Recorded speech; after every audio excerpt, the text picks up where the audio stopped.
Okay, this is Crafty Sue, and I am practicing. This is called practice lessons. And I've gotten we're doing the wet on wet technique. I'm not Bob Ross, but who knows, maybe I'll be able to duplicate some of the things that he can do. So I've got a canvas board, and it works better on stretch canvas, I'm sure, but this is what I've got to use. And I have the liquid white oil paint. It's basically a very thin oil paint.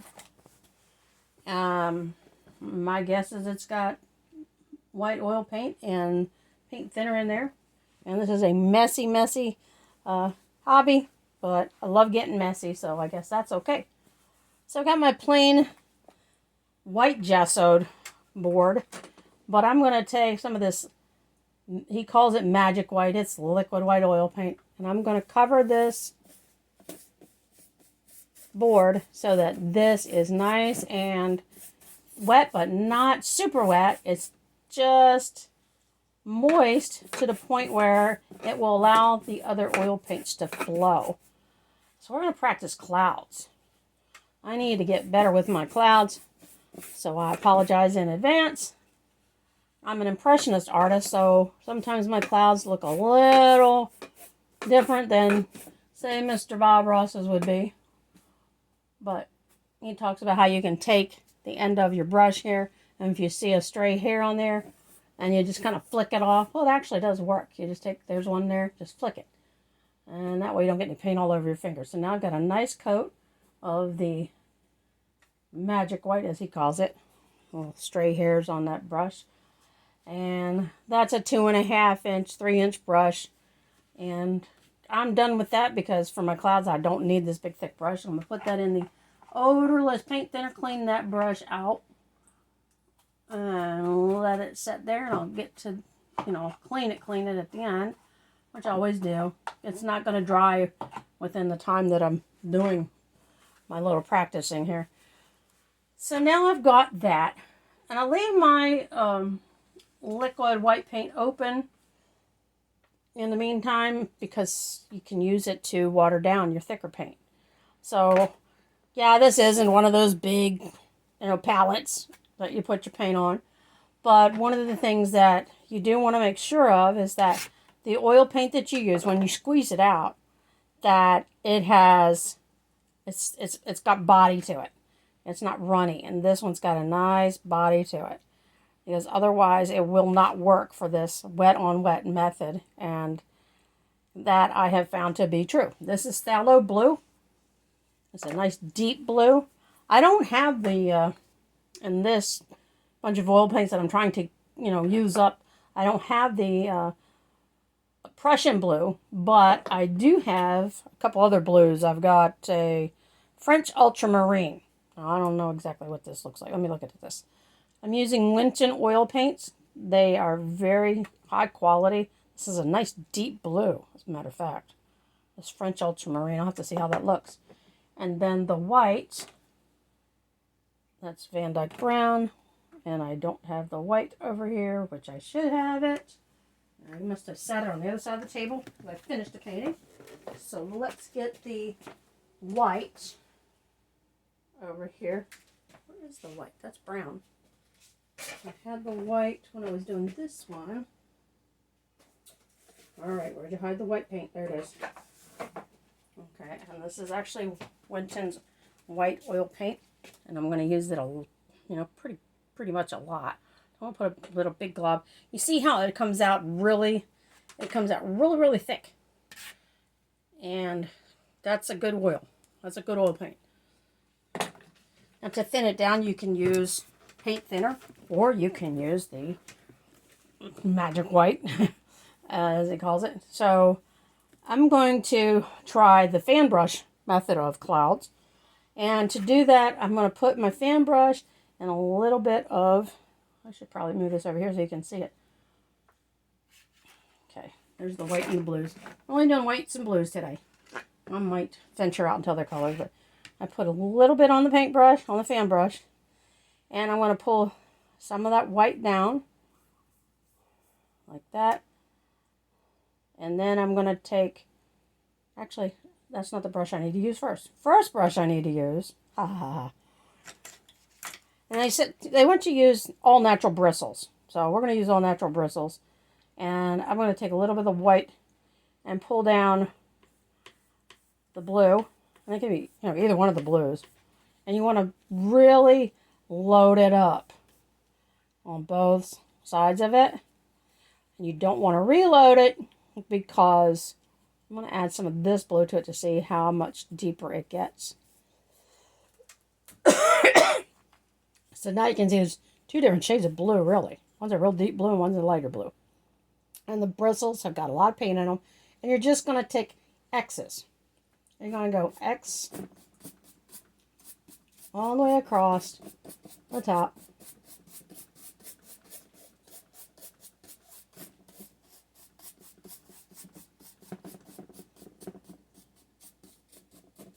Just like that. And you can take it down to the bottom in case you want to put water down here. I don't know what's going to go on the bottom of this thing. But we'll put the blue on the bottom. And from the right to the left. And as you come down, of course, your blue gets lighter. And just go down. Because I'm not using a stretch canvas, I have to go all the way down inside there.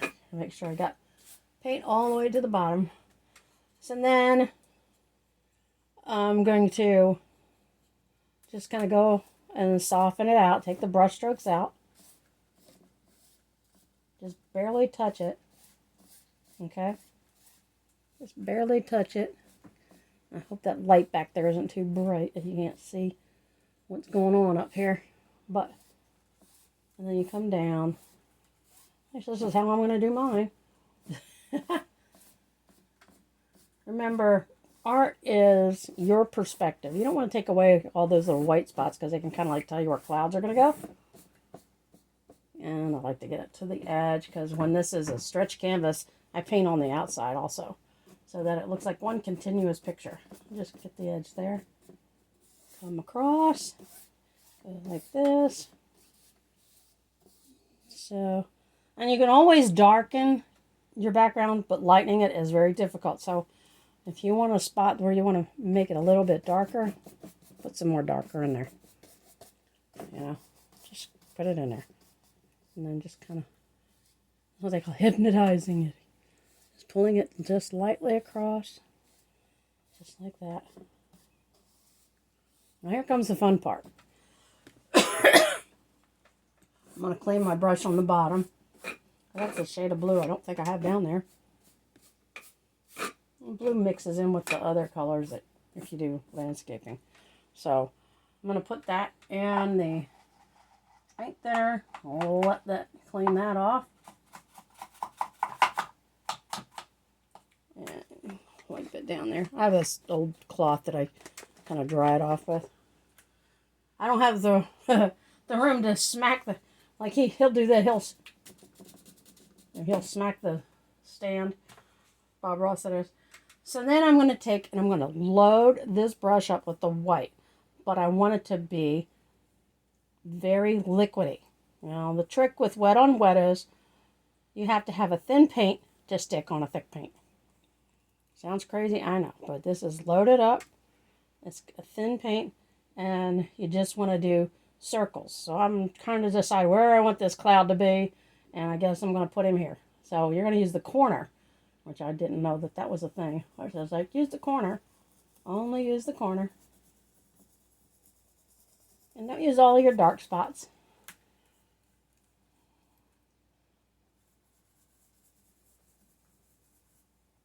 I'm just using the corner and going around in circles. And do a cloud here. And grab some more of the white.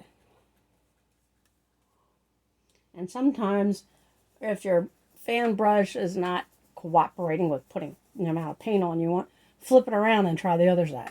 Sometimes they're funny like that.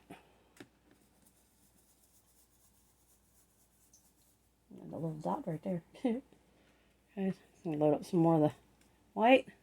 I think I'm going to put a cloud up here. It's just the corner. It's not the whole part of the brush. It's just the corner. Which is kind of kind of cool. And it is really, it's really runny. I probably should make this a little bit more paint and thinner, and there we go. Because the corner allows you to round off your edges. So we want little rounded off poofy edges on our clouds, right?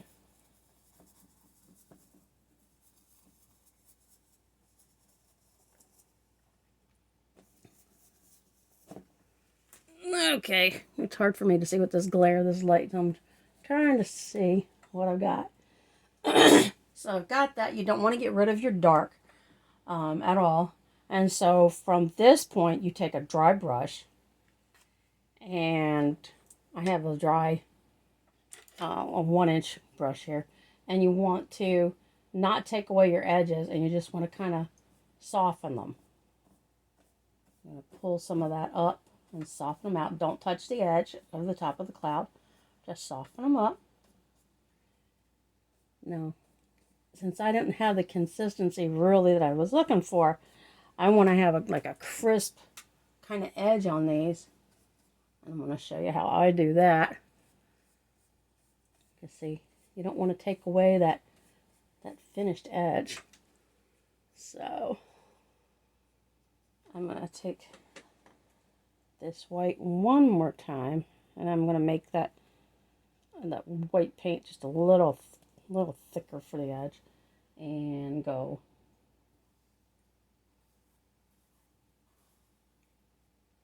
in there. Maybe need a little bit of liquid white for it. Just stick, because the first paint we put on here was very thick, and this is thin. So we want the thin to stick to the thick. So that's why we are doing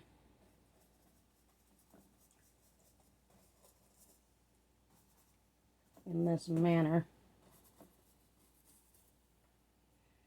And getting it so I have a nice little white outline, which is what my goal is, to have a nice little white, crisp outline on top of my clouds, or on the bottoms, as it were. Okay, and I got this little guy over here, which I can do what he wants to do. So then that's where you take your dry brush and you go around in circles, and you don't touch the very edge. You just kind of swirl it around in the center up to that to bring it around, and like that. Swirl it around. Don't touch the very edge. Just bring that down a little bit. It helps remove some of the paint, but it keeps its shape. I'm going to do that with this one. This one's the reverse because the crisp edge is below. That's where the light's hitting that one. And then this little guy right here, same thing. Now, the next thing you want to do is, with that, I take some of this paint off. You want your brush to still be dry, and you want to soften it. You want to take out your brush strokes, so you're going to barely touch it. Okay? And it's what they call it. It kind of hypnotizes it a little bit.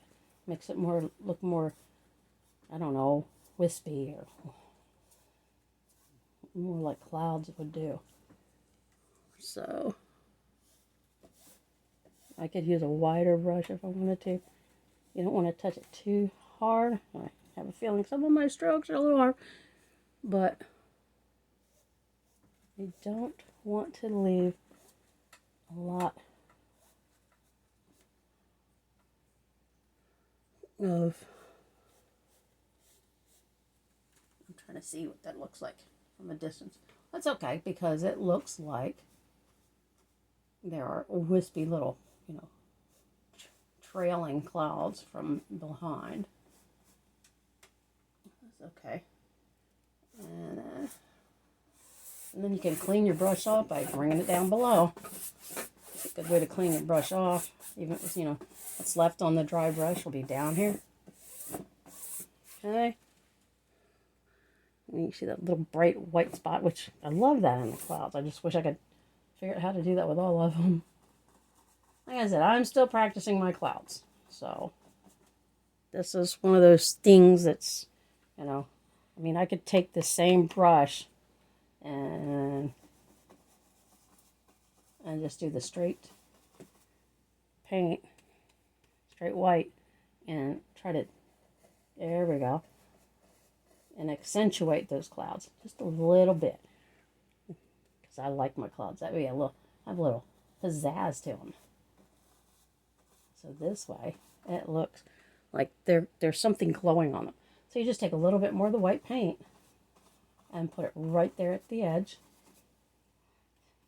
I can't seem to somehow get this effect with the fan brush, but I can do it with this 1-inch brush. It's really weird.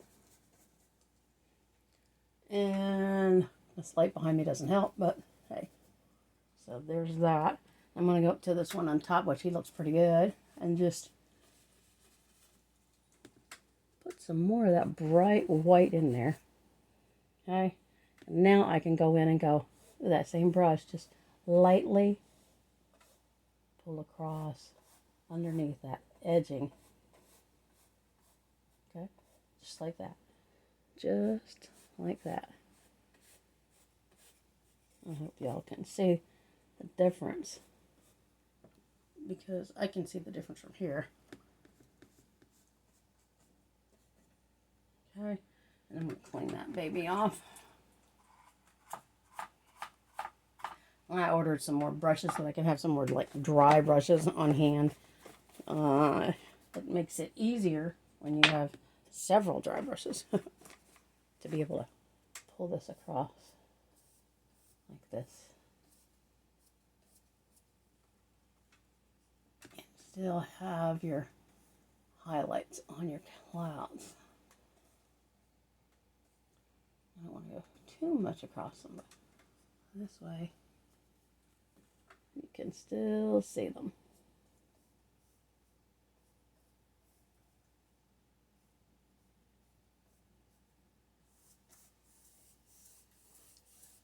Just like that. And that's basically how you do your clouds. It's just a matter of you decide where they go, and then you put them in there. And that's what I've got. For these, I'm going to try adding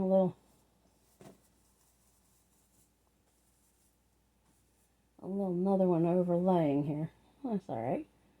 I saw this big fluffy cloud on my way out today, and I was like, wow, I need to do that. And that's kind of what he looked like.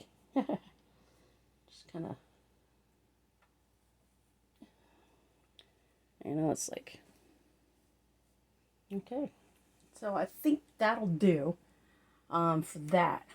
Now, I know I said I wasn't going to do any other colors, but we're going to do this real quick as far as trees in the distance. And you need a fan brush, which I have to clean this one. Now I can use other fan brushes, to do little trees here and there, but I'm going to use this one for more sizable, I guess, kind of trees. There's that. And remember that when you're doing your painting, you're doing it from far away to forward to close up. So everything's going to be a little distorted and not as clear. And let me see. Let me see if I have a green. I don't have a sap green down here, do I? I don't think I do. So I'm going to finesse a color. I'm going to see if I can make from these blues a dark green. Phthalo blue. I have phthalo blue on my palette. So let's grab a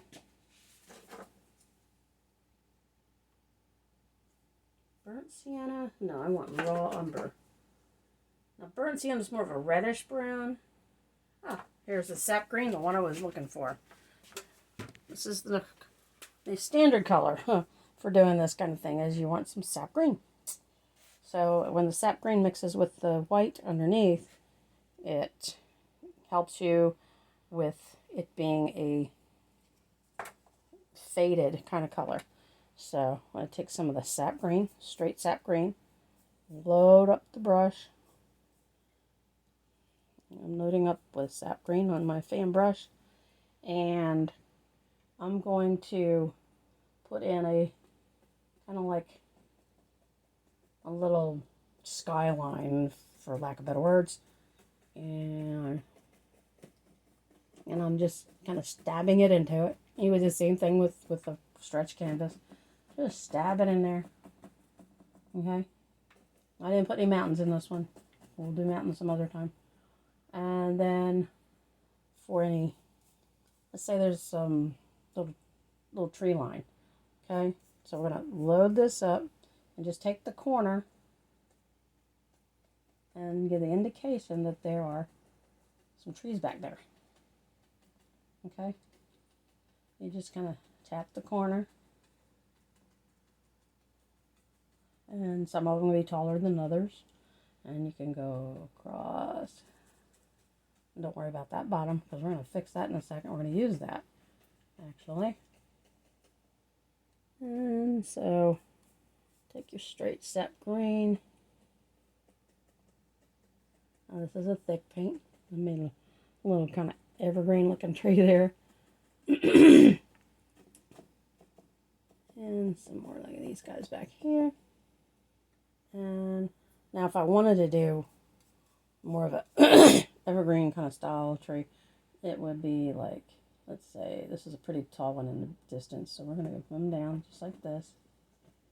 Just come straight down, and I'm going to take the corner and go, we're just going to make it a big old tree. We don't care what kind of tree it is. That's just an indication that there's a big tall tree back there.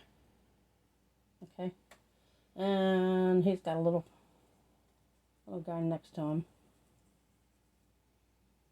And I guess we can put a tall one over here. Let's get some more sap green and go boop, boop, boop, boop, boop, boop. Okay, and then we'll go dun, dun, dun, dun, dun, dun, dun.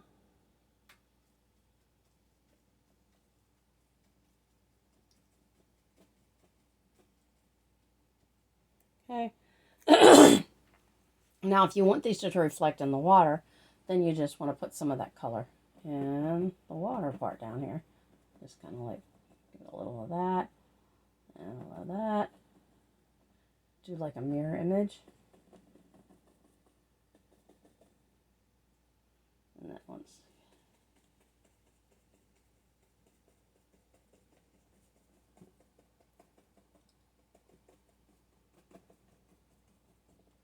just like that. And then, of course, this is where the dry brush comes in.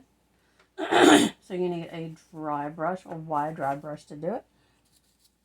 And you just start here from the base and go, boom, pull it down. Pull it down. Wherever you decide that the shoreline is. Like that. Just pull it down.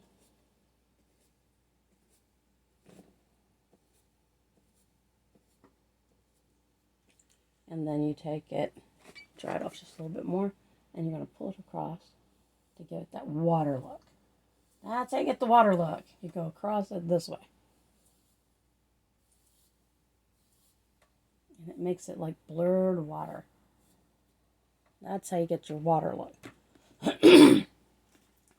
Now, these trees back here, we want to highlight them a little bit. So we're going to take this little 1-inch brush, and I'm going to add a little bit of white to that sap green.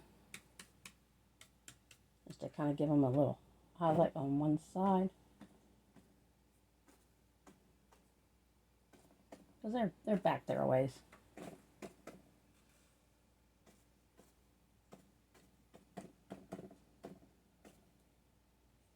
And I got, like, let's see, a little bit more of this.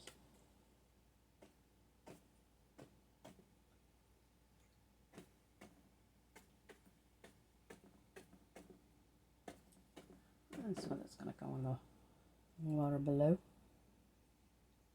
Okay. And from there,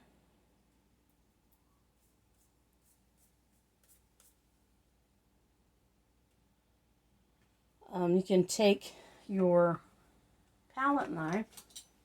I have a small one, excuse me, and a large one. And you want to scrape it down this way. And this is how you're going to mix it. So you take some of the sap cream, you're going to mix it with it till it's kind of like that. And then you cut across it to get a bead. Now I'm still practicing this thing here where you get the bead across it. So I have a little bead there. So I'm going to go where the shoreline would be and put that shoreline right in there.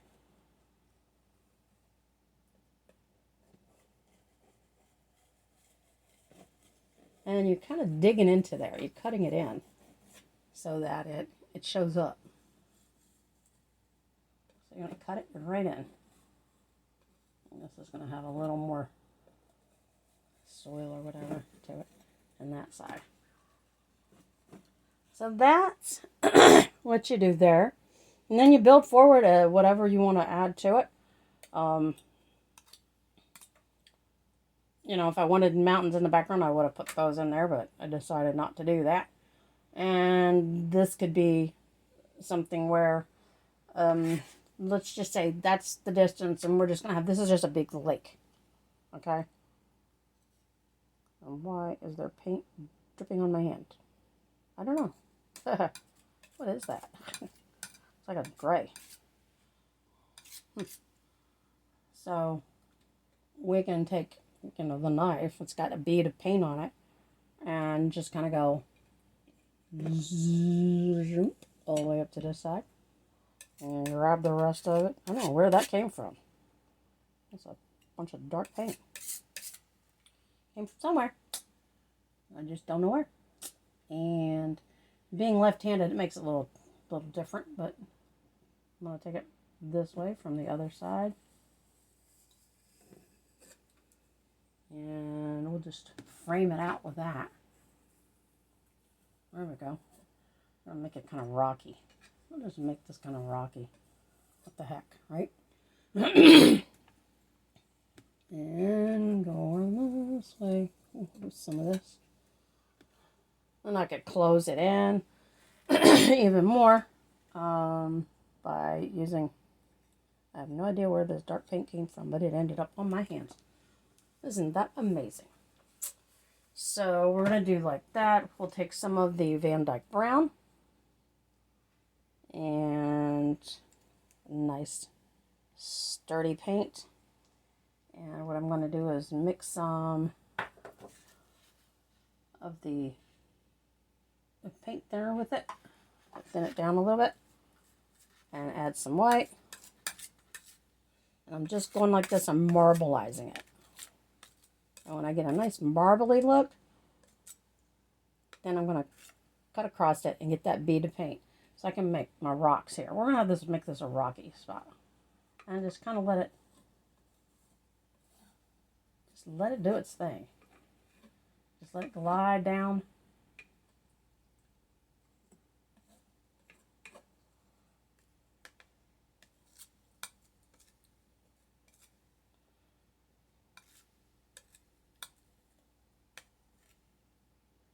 And go to the other side. Oh, looky, I'm going to use my right hand. Woohoo!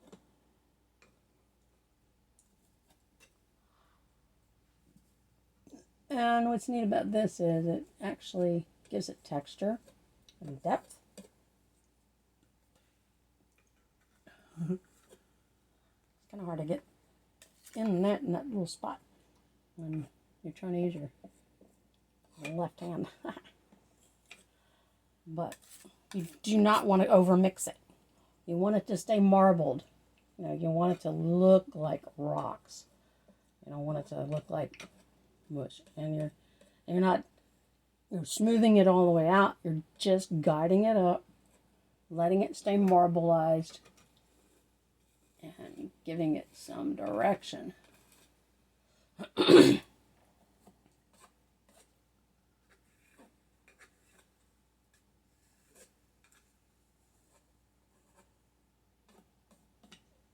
Go. It has a little bit of a highlight on the edge there. You know what? It started out dark underneath. And now it's got a little highlight there. We could even bring this around.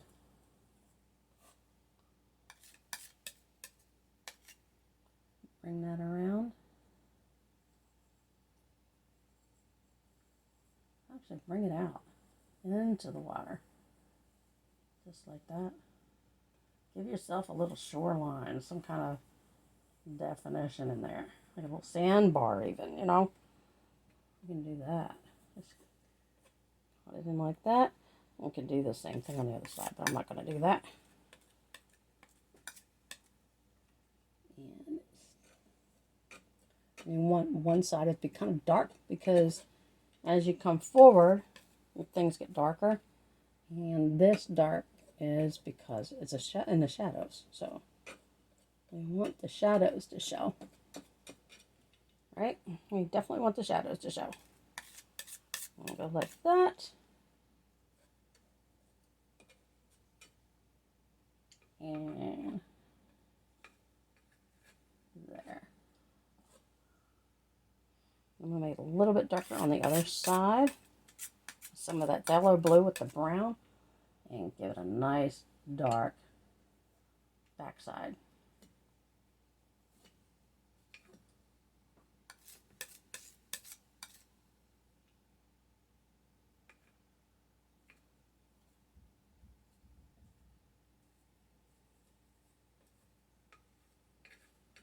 There you go. A nice little dark backside. And we could bring this out just a little bit. Give it a little. There it goes. We got a little alcove there. Yeah, there we go. And then that's all with the palette knife. Just bring that dirt out there. Just like that. And bring it out over here.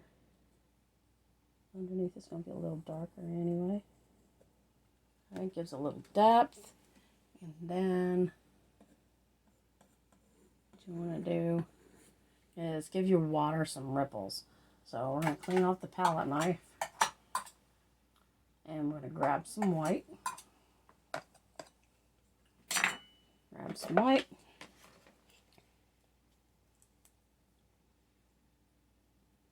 Just like that. Just put a little dab on there.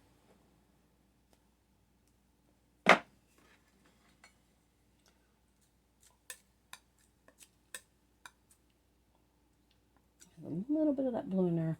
But we want to cut across and get us a nice bead of white. And we're just going to cut some white. Well, just a little bit. You can see the water is coming up through there. It has little movements going on, you know.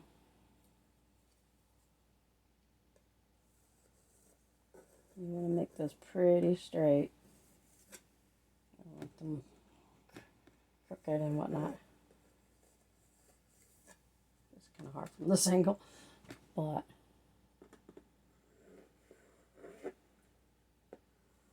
bring it right over.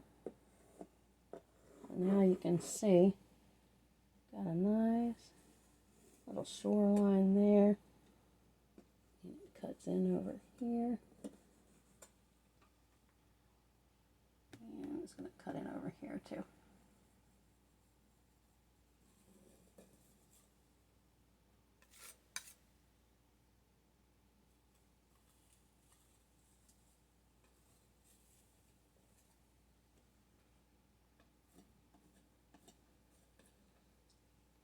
And then next time we will work on trees.